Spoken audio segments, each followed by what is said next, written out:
Hi guys, thanks for joining me. Today we're going to talk about a common problem when it comes to fishing in the wind and you're trying to make casts that are not directly into the wind or directly downwind.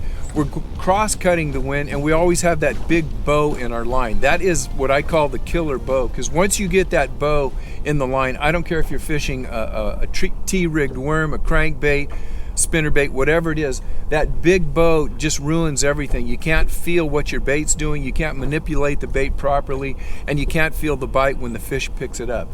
So today I'll try to demonstrate a cast, and in this particular spot we have let's say some good looking targets right out here where you can see these tules, and the wind is blowing right through here. So what happens, we throw out and we get that big bow in the line. You guys know what's going on out here. You're not fishing right. You know, you don't have contact with the bait, hard to feel bites, so on and so forth. You know the days I'm talking about.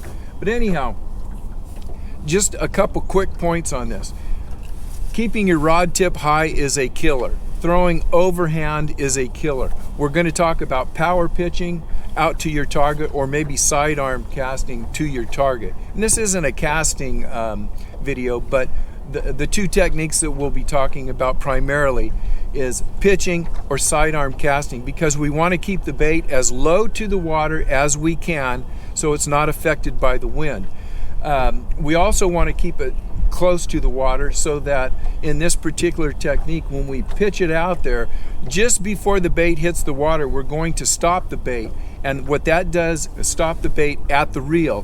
What that does, it allows the bait to move a couple of feet and pull the bow out of the line. As soon as the bait hits the water, we're going to be kind of slapping the rod tip down within a few inches of the water, so we keep direct contact with the bait. So what I'll do is I'll switch the camera around. I'll try to demonstrate that cast, and this is a cast that you really have to practice, and it takes some practice, it takes timing, and it's kind of a trial and error. But I'll give you all the little kind of nuances that you're going to need to have before you come out and try to perfect this cross-cutting the wind with the with your casting. So let's check it out real quick, and we'll go from there. Okay, let's make a cast and see if I can't demonstrate how to not only make the cast but do the retrieve. We're going to pitch it out. It's going to fall on the target, and I drop my rod tip, and if you can see my line, it is straight in line with having contact to that bait. So I can feel anything that's going on. But instead of retrieving my bait, what I like to do, another tip will be to just take my line and just slowly pull it in. I can feel every rock, every tule that it bumps across. I can feel any of the weeds. I know when it pops through a weed.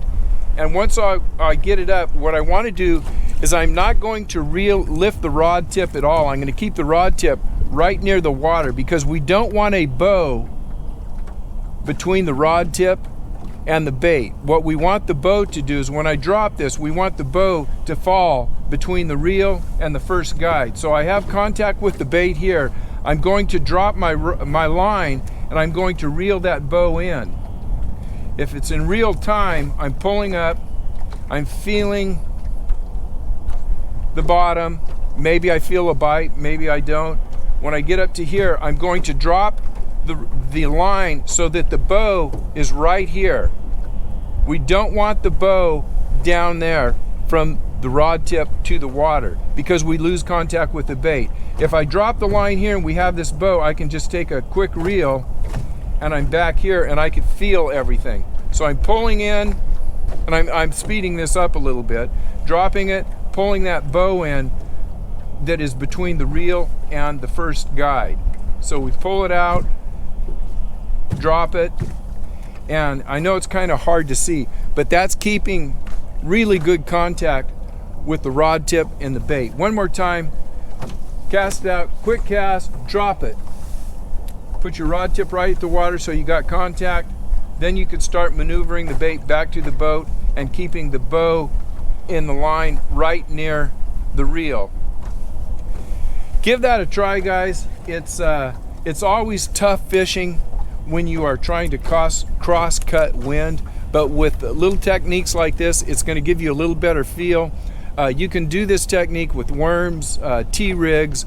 You can use it with crankbaits, anything that's out there. That big bow in your line when you're trying to throwing cast across the wind is always going to be a killer. So hopefully that gives you guys a little information and some things to try next time you get out here and you're just having one of those really bad days when you know it's really difficult fishing for you. So good luck, guys. Thanks for watching. Make sure you subscribe if you haven't subscribed already, and when you catch that big fish, send me a picture. We'll put it up in the report. Good luck.